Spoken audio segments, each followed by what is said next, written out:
बाबा जी और हजूर जी की प्यारी संगत जी, राधा स्वामी जी, स्वागत है आपका हमारे चैनल सतगुरु का ज्ञान में। संगत जी, यदि आप इस वीडियो तक पहुंचे हैं तो यह केवल संयोग नहीं है। इसका अर्थ है कि आपके भीतर सच्ची खोज जाग चुकी है। आप उन विरले साधकों में हैं जिनका हृदय अब केवल बाहरी दिखावे, मोह माया और क्षण भंगुर सुखों से संतुष्ट नहीं होता। जब संसार का अधिकांश भाग भौतिक दौड़ में व्यस्त है, तब आप भीतर की ओर मुड़कर आत्मा की शांति और परमात्मा के मिलन की चाह रख रहे हैं, और यही आपको विशेष बनाता है। संगत जी, यदि आप नामधारी हैं तो आप भली भांति जानते हैं कि इस माइक संसार में सतगुरु का हाथ थाम लेना कितना बड़ा सौभाग्य है। नामदान जैसी अनमोल निधि हर किसी को सहज नहीं मिलती। अनगिनत जीव आज भी जीवन के वास्तविक उद्देश्य से अनजान भटक रहे हैं, पर हम पर मालिक की विशेष कृपा हुई है। सच ही कहा गया है, जिन्हें राखे गुरपूर्ण तिनका कौन बिगाड़े। अब जब नाम की दौलत मिल चुकी है तो एक सच्चे सत्संगी का कर्तव्य है कि वह गुरु के हुक्म के अनुसार नियमित भजन सुमिरन करे, प्रेम और समर्पण से समय निकाले और बताई गई विधि पर स्थिर रहे। लेकिन संगत जी, यह मार्ग हमेशा सरल नहीं होता। कभी मन भटकता है, कभी शंका उठती है, कभी अनुभव आते हैं तो कभी विलीन हो जाते हैं। ऐसे ही एक साधक ने प्रश्न किया, उन्हें ध्यान में शब्द धुन सुनाई देने लगी है तो आगे क्या करना चाहिए? क्या केवल उस धुन को सुनते रहना ही पर्याप्त है? क्या अनहद नाद का श्रवण ही मुक्ति का द्वार खोल देता है? इस आध्यात्मिक यात्रा में गुरु कृपा ही प्रधान है। हमारा कार्य केवल ईमानदारी से प्रयास करना और स्वयं को योग्य बनाना है। बाकी सब मालिक की मौज है। किसी को शीघ्र अनुभव हो जाते हैं, किसी को वर्षों प्रतीक्षा करनी पड़ती है। जैसे पिता तभी संतान को उत्तरदायित्व सौंपता है जब वह उसे संभालने योग्य हो जाए, वैसे ही परमात्मा भी तभी अपनी गूढ़ अनुभूतियों की झलक देता है जब साधक पात्र बनता है। अब आपके मूल प्रश्न पर आते हैं। जो धुन आप भीतर सुनते हैं, क्या वही अंतिम लक्ष्य है? क्या वही मुक्ति है, या वह केवल यात्रा की शुरुआत है? संगत जी, यह वीडियो हम पूरी सच्चाई और सेवा भाव से आपके साथ साझा कर रहे हैं, न किसी प्रदर्शन के लिए, न किसी स्वार्थ के लिए। आपसे विनम्र निवेदन है कि इसे अंत तक मन लगाकर सुने, हृदय से समझें, ताकि आप जान सकें कि शब्द धुन का वास्तविक स्वरूप क्या है और सच्ची मुक्ति का अर्थ क्या है। आगे बढ़ने से पहले आपसे एक छोटी सी विनती है। जल्दी से हमारे चैनल सतगुरु का ज्ञान को सब्सक्राइब कर लें, ताकि ऐसे ही आध्यात्मिक ज्ञान आप तक निरंतर पहुंचता रहे। संगत जी, आइए इस गूढ़ रहस्य को थोड़ा और भीतर उतरकर समझें। आखिर यह अनहद धुन है क्या, जिसे हम शब्द धुन, शब्दनाद या ध्वनि स्वरूप परम सत्ता भी कहते हैं? अनहद का अर्थ है जो हद में नहीं है, जो किसी टकराव या आघात से उत्पन्न नहीं हुई। यह ऐसी ध्वनि है जिसकी कोई भौतिक उत्पत्ति नहीं, जो किसी वाद्य से नहीं निकलती, जिसे बाहरी कानों से नहीं सुना जा सकता और जिसे कोई बाहरी साधन पैदा नहीं करता। यह कोई साधारण संगीत या कल्पना नहीं, बल्कि एक दिव्य, सूक्ष्म और चेतन तरंग है जो आत्मा के गहरे स्तर पर हमारी अंतर चेतना में निरंतर गुंजायमान रहती है। बाहर की दुनिया जब शांत होती है और भीतर की सजगता जागती है, तभी यह पवित्र नाद अनुभव में आता है। बाबा जी समझाते हैं कि जब मन की चंचलता कम होती है, विचारों का प्रवाह धीमा पड़ता है और चेतना धीरे धीरे तीसरे तिल की ओर सिमटने लगती है, तभी साधक को यह शब्द नाद सुनाई देने लगता है। पर इसे केवल एक अनुभव समझ लेना पर्याप्त नहीं है। यह एक संकेत है कि आत्मा ने बाहरी आकर्षणों से हटकर भीतर की यात्रा आरंभ कर दी है। यह उस दिशा का पहला प्रकाश है जहां मालिक का दरबार है। बाबा जी सत्संगों में बार बार बताते हैं कि पूरी सृष्टि की रचना शब्द से हुई है। यह कोई काव्यात्मक बात नहीं, बल्कि एक आध्यात्मिक सत्य है। हमारा यह शरीर, इसकी प्रत्येक कोशिका, हर अंग, हर श्वास उसी शब्द धुन से संचालित हो रही है। जिस प्रकार कोई यंत्र तब तक चलता है जब तक उसमें विद्युत प्रवाहित होती रहती है, उसी प्रकार हमारा शरीर तब तक सक्रिय है जब तक उस दिव्य ध्वनि का प्रवाह उसमें बना हुआ है। बाबा जी ने एक अत्यंत गूढ़ बात कही है। यदि मालिक की मौज से किसी अंग से यह शब्द धारा हट जाए तो वह अंग निष्क्रिय हो जाता है। इससे स्पष्ट है कि यह शब्द कोई साधारण ध्वनि नहीं, बल्कि सृष्टि को धारण करने वाली सृजनात्मक शक्ति है। यही मूल है, यही आधार है, यही जीवन का प्राण है। इसलिए संगत जी, जब हम अनहद धुन की बात करते हैं तो हम किसी रहस्यमयी कल्पना की नहीं, बल्कि उस दिव्य शक्ति की बात कर रहे होते हैं जो हमें भीतर से जीवित रखे हुए है और जो हमें उसी परम स्रोत तक वापस ले जाने की क्षमता भी रखती है। अब संगत जी, इस रहस्य के एक और गहरे पहलू पर ध्यान दीजिए। बाबा जी बहुत स्पष्ट शब्दों में कहते हैं, गुरु देह नहीं, गुरु शब्द है। यह कोई भावनात्मक वाक्य मात्र नहीं, बल्कि पूरी साधना का सार है। देहधारी गुरु हमें राह दिखाने, समझाने और संभालने के लिए इस संसार में आते हैं, लेकिन वास्तविक मिलन तो भीतर घटित होता है। असली संबंध उस शब्द रूपी गुरु से जुड़ने में है जो हमारी अंतर चेतना में सदैव विद्यमान है। बाबा जी समझाते हैं कि बाहरी शरीर चाहे कितना ही पवित्र या आकर्षक प्रतीत हो, उसकी मर्यादा इस भौतिक जगत तक ही सीमित है। देह की यात्रा श्मशान तक है, पर आत्मा की यात्रा उससे कहीं आगे जाती है। वह यात्रा तब आरंभ होती है जब साधक भजन सुमिरन के माध्यम से भीतर उतरता है और उस शब्द धुन से जुड़ता है जो उसे क्रमशः परम सत्ता की ओर खींचती है। इसलिए संगत जी, जब ध्यान में अनहद धुन का अनुभव होता है तो उसे अंतिम लक्ष्य समझ लेना उचित नहीं। वह मंजिल नहीं, बल्कि द्वार है भीतर खुलने वाला, वह प्रवेश द्वार जहां से आत्मा की वास्तविक चढ़ाई शुरू होती है। यह संकेत है कि दिशा सही है, पर यात्रा अभी जारी है। संतों ने यूं ही नहीं कहा कि शब्द ही वह नाव है जो भवसागर से पार उतारती है, किंतु नाव में बैठना ही पर्याप्त नहीं। उसे पार तक पहुंचाने के लिए धैर्य, निरंतर अभ्यास और पूर्ण समर्पण भी आवश्यक है। जब साधक प्रेमपूर्वक नियमित अभ्यास और गुरु कृपा पर भरोसा रखते हुए उस धुन में लीन होता है, तभी यह यात्रा परिपक्व होती है। संगत जी, अनहद नाद का अनुभव अत्यंत मूल्यवान है। यह साधना की बड़ी उपलब्धि और दिव्य संकेत है। यह मन को स्थिर करता है, दुखों की झड़ को कमजोर करता है और आत्मा को भीतर की ओर मोड़ देता है।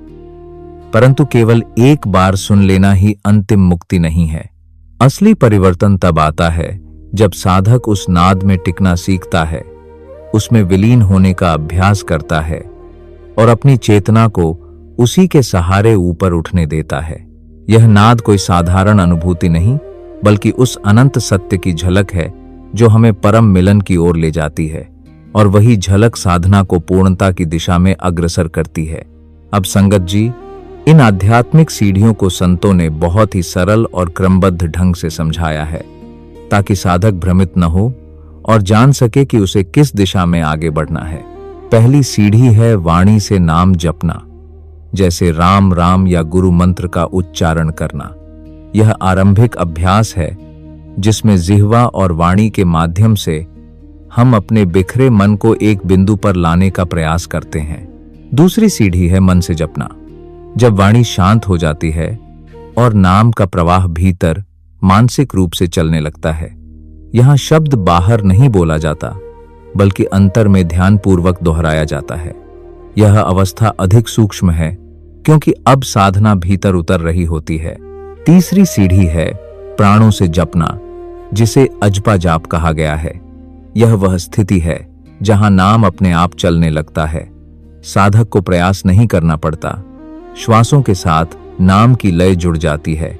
यह अभ्यास की परिपक्व अवस्था है, और इसके आगे आती है वह अवस्था जहां जप भी पीछे छूट जाता है अनहद नाद का श्रवण। यहां कोई दोहराव नहीं, कोई प्रयास नहीं, केवल उस दिव्य ध्वनि का अनुभव होता है जो आत्मा को भीतर खींचती है। यह अनुभव शब्दातीत है, अकल्पनीय, परंतु अत्यंत वास्तविक। संतों ने इसी सत्य को यूं व्यक्त किया है, जप मरे अजपा मरे, अनहद भी मर जाए, होई समाना शब्द में, सो संतन को भाए। अर्थ यह है कि जब वाणी का जप शांत हो जाए, मन का अजपा भी लीन हो जाए, यहां तक कि अनहद धुन का अनुभव भी पार हो जाए, तब आत्मा उस मूल शब्द में समा जाती है जो स्वयं परमात्मा स्वरूप है।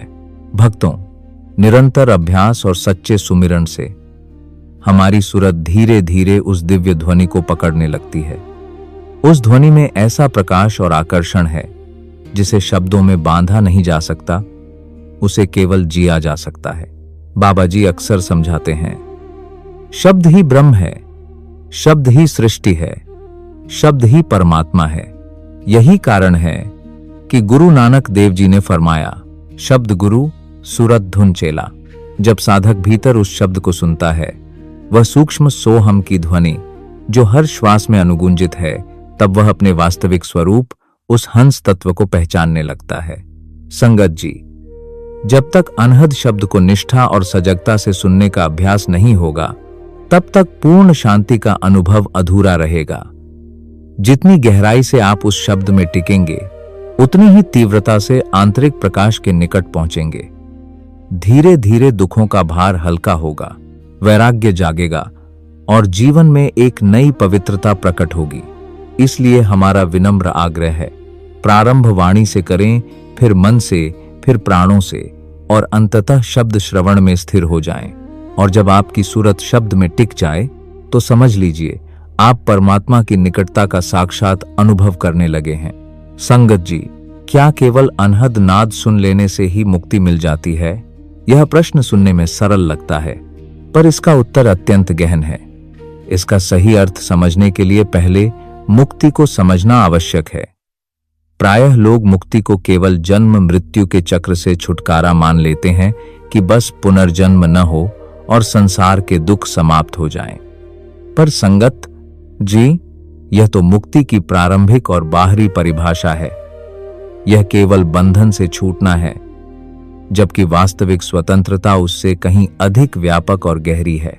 सच्ची मुक्ति मृत्यु के बाद नहीं, बल्कि जीते जी प्राप्त होती है, प्रेम, भजन और पूर्ण समर्पण के द्वारा। वास्तविक मुक्ति वह है जब आत्मा अपने मूल स्रोत में विलीन हो जाती है, जिसे संतों ने सचखंड, परम सत्य या परमात्मा की गोद कहा है।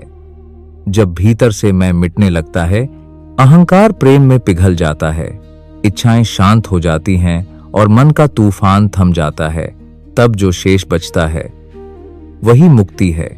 वह निर्मल, निस्वार्थ, निष्काम प्रेम जो किसी अपेक्षा से बंधा नहीं होता। उस अवस्था में आत्मा बादल की तरह हल्की हो जाती है। न कोई बोझ, न कोई भय, न कोई भ्रम, न द्वंद्व रहता है, न लालसा। जहां केवल प्रेम शेष रह जाए, समझ लीजिए वहीं परमात्मा का निवास है। जब प्रेम ही हमारी पहचान बन जाए, तब आत्मा अपने असली घर लौट चुकी होती है। अब प्रश्न उठता है, क्या अनहद नाद सुन लेना ही इस मंजिल तक पहुंचना है? उत्तर है नहीं। वह यात्रा का शुभारंभ है, अंत नहीं। जैसे हर चमकती वस्तु सोना नहीं होती, वैसे ही अनहद धुन का दिव्य अनुभव अंतिम पड़ाव नहीं है। वह तो मालिक की ओर से मिला निमंत्रण है, एक संकेत की दिशा सही है, अब भीतर और आगे बढ़ो। अनहद नाद और शब्द धुन उस परम सत्ता तक पहुंचने के सेतु हैं। वे यह आश्वासन देते हैं कि साधक सही मार्ग पर है, परंतु जब तक मन की माया, अहंकार, वासनाएं और सूक्ष्म इच्छाएं समाप्त नहीं होती, तब तक मंजिल दूर ही रहती है। केवल अनुभवों का संग्रह मुक्ति नहीं देता, आंतरिक परिवर्तन ही मुक्ति का द्वार खोलता है। इसलिए संगत जी, जब शब्द धुन सुनाई दे, तो हृदय में कृतज्ञता और प्रसन्नता अवश्य हो, पर वहीं ठहर न जाएं। यह मालिक की घंटी है, एक आह्वान है कि अब भीतर प्रवेश करो। दरवाजा खटखटाना अलग बात है और घर के भीतर पहुंचना अलग। भीतर जाने के लिए त्याग, धैर्य, अभ्यास और सच्चा प्रेम चाहिए। हमें अपनी सूरत को और सूक्ष्म बनाना होगा, भजन सुमिरन को गहराना होगा और प्रेम को इतना निर्मल करना होगा कि जब हम उस धुन में लीन हों, तो वही धुन हमें अपने स्रोत तक पहुंचा दे। इसलिए संगत जी, मुक्ति कोई वस्तु नहीं जिसे प्राप्त कर लिया जाए, मुक्ति एक अवस्था है जहां पाने छोड़ने का प्रश्न समाप्त हो जाता है, जहां केवल समर्पण शेष रहता है, जहां आत्मा मौन होकर उस परम में विलीन हो जाती है, बिना शर्त, बिना अहंकार, बिना शोर, बस शांत सहज मिलन। यही है मुक्ति का वास्तविक अर्थ। संगत जी, अब तक की चर्चा से यह स्पष्ट हो चुका है कि सच्ची मुक्ति का मार्ग किसी बाहरी आडंबर में नहीं, बल्कि शब्द धुन से गहरे जुड़ाव में है। यही वह दिव्य सेतु है जो आत्मा को उसके परम धाम तक पहुंचाता है। यह कोई क्षणिक या कल्पनात्मक अनुभव नहीं, बल्कि भीतर की वह मौन गूंज है जो बिना शब्दों के बोलती है, बिना आकार के उपस्थित रहती है। परंतु यह ध्वनि तभी प्रकट होती है जब भीतर की भूमि तैयार हो, जब मन के विकार शांत होने लगें, इंद्रियों का शोर मंद पड़े और चेतना बाहर से हटकर भीतर की ओर झुकने लगे। बाबा जी अक्सर फरमाते हैं, शब्द शब्द से जाई मिलाए, शब्द कर्म की रेख मिटाए। अर्थात यह दिव्य शब्द आत्मा को उसके मूल से मिलाने की शक्ति रखता है और कर्मों की गांठों को ढीला करता है। जब यह शब्द भीतर प्रकट होता है, तब पाप पुण्य, सुख दुख, बंधन मोक्ष सब उसी की तरंग में हल्के पड़ने लगते हैं। संगत जी, जब साधक कर्मकांड की जटिलताओं से ऊपर उठता है, जब पुराने संस्कारों की परतें धीरे धीरे जलने लगती हैं और वर्तमान कर्म भी समर्पण भाव से किए जाने लगते हैं, तब मुक्ति का वास्तविक मार्ग खुलता है। यह मुक्ति केवल जन्म मरण से छुटकारा नहीं देती, यह जीते जी व्यक्ति को चिंता, भय, चाहत और वासना के बोझ से मुक्त कर देती है। जब यह अवस्था आती है, साधक निर्भय और संतुष्ट हो जाता है। मृत्यु का भय समाप्त हो जाता है, क्योंकि वह पहले ही अपने अहंकार से मर चुका होता है। संतों ने इसी भाव को कहा, पहले उस मैं को त्यागो जो हर पीड़ा की जड़ है, तभी जीवन का सत्य प्रकट होगा। और संगत जी, जब यह आंतरिक परिवर्तन घटित होता है, तब प्रश्न स्वयं शांत हो जाते हैं। न क्यों शेष रहता है, न क्या, केवल एक मौन स्वीकार और गहन प्रेम, ऐसा प्रेम जिसमें मैं का कोई अंश न रहे, केवल तू ही तू का रस प्रवाहित हो। ऐसी अवस्था में साधक को कुछ सिद्ध करने की आवश्यकता नहीं रहती। वह न अनुभवों का प्रदर्शन करता है, न मान्यता की अपेक्षा रखता है। वह जान लेता है कि संसार के आकर्षण, पद, प्रतिष्ठा, धन, पहचान सब क्षण भंगुर हैं। उसका वास्तविक सुख केवल प्रभु स्मरण में है। उसका प्रत्येक श्वास, प्रत्येक धड़कन उसी नाम में डूबी रहती है। कभी वह प्रभु की याद में भीग जाता है, तो कभी उसकी कृपा पर मुस्कुरा उठता है। भीतर निरंतर वही भाव गूंजता है, तू ही तू। संगत जी, यही है जीते जी मुक्ति की अवस्था। इसमें आत्मा को कहीं बाहर जाने की आवश्यकता नहीं होती। वह अपने ही अंतर में उस परमात्मा से मिलन कर लेती है। न संसार त्यागना पड़ता है, न शरीर छोड़ना पड़ता है, केवल भीतर के अंधकार को हटाना पड़ता है। जैसे ही अंतर्मन में प्रकाश प्रकट होता है, वहीं से मुक्ति आरंभ हो जाती है। सच्ची मुक्ति भविष्य में नहीं, इसी क्षण संभव है, जब मैं का आवरण हट जाए और चेतना पूर्ण समर्पण के साथ तुम्हें विलीन हो जाए। संगत जी, अब आइए इस विषय को और गहराई से समझें। जब आत्मा सच में मुक्ति की ओर अग्रसर होती है, तो उसके जीवन में कौन कौन से संकेत प्रकट होने लगते हैं। ये संकेत किसी अहंकार के लिए नहीं, बल्कि जैसे रास्ते में लगे मील के पत्थर होते हैं, जो यह भरोसा दिलाते हैं कि दिशा सही है। जैसा कि गुरु नानक देव जी ने भी मार्ग के संकेतों को पहचानने पर बल दिया, अर्थात स्वयं को ऊंचा समझना नहीं, बल्कि सजग रहना आवश्यक है। आइए उन 7 संकेतों को समझते हैं। एक, शब्द धुन की निरंतरता बढ़ना। जो अनहद धुन पहले कभी कभी सुनाई देती थी, अब वह सहज और निरंतर अनुभव होने लगती है। साधक को उसे खोजने का प्रयास नहीं करना पड़ता, वह भीतर स्वाभाविक रूप से गूंजती रहती है। जैसे नदी निरंतर बहते बहते पत्थरों को घिस देती है, वैसे ही अभ्यास से मन स्थिर होने लगता है। यह संकेत है कि सुरत अब भीतर टिकना सीख रही है। 2, अहंकार का धीरे धीरे पिघलना। पहले जहां भाव था मैं कर रहा हूं, अब वहां बदल कर हो जाता है सब गुरु की दया है। सेवा में श्रेय लेने की इच्छा कम होने लगती है और कृतज्ञता बढ़ती है। विनम्रता का अंकुर फूटता है। जैसे झुकी हुई नदी का प्रवाह तेज होता है, वैसे ही झुका हुआ मन कृपा को सहज आकर्षित करता है। 3 वासनाओं से स्वाभाविक विरक्ति। इंद्रियों के आकर्षण धीरे धीरे अपना प्रभाव खोने लगते हैं। यह दबाव से पैदा हुआ त्याग नहीं, बल्कि प्रेम से उपजा वैराग्य होता है। जब आत्मा ऊंचाई का स्वाद चख लेती है, तो नीचे की वस्तुएं स्वतः छोटी लगने लगती हैं। 4 सेवा और दया का सहज प्रवाह। अब सेवा बोझ नहीं रहती। भीतर प्रेम का स्रोत फूट पड़ता है और साधक स्वाभाविक रूप से दूसरों के दुहक में सहभागी बनना चाहता है। बिना दिखावे, बिना अपेक्षा, केवल प्रेम से प्रेरित होकर 5 भीतर बाहर एक रस अनुभव होना। ध्यान की शांति अब जीवन में उतरने लगती है। क्रोध कम होता है, प्रतिक्रियाएं शांत हो जाती हैं, सुख दुहक समान प्रतीत होने लगते हैं। साधक के भीतर यह विश्वास गहराता है, जो हो रहा है वही ठीक है। यह आंतरिक संतुलन आत्मिक परिपक्वता का संकेत है। 6. गुरु पर अटूट विश्वास और समर्पण। अब प्रश्न कम हो जाते हैं। मुझे अनुभव क्यों नहीं, कि जगह भाव आता है, जो हो रहा है गुरु की इच्छा से हो रहा है। कर्म होते रहते हैं, पर फल की चिंता समाप्त होने लगती है। यही समर्पण की अवस्था है, जहां कर्ता तू का अनुभव जीवित हो उठता है। 7. निर्भयता और गहन शांति। मृत्यु का भय कम हो जाता है। अकेलापन नहीं सताता। निर्णयों में स्पष्टता आती है और भीतर एक स्थिर शांति का प्रवाह बना रहता है, बिना किसी बाहरी कारण के।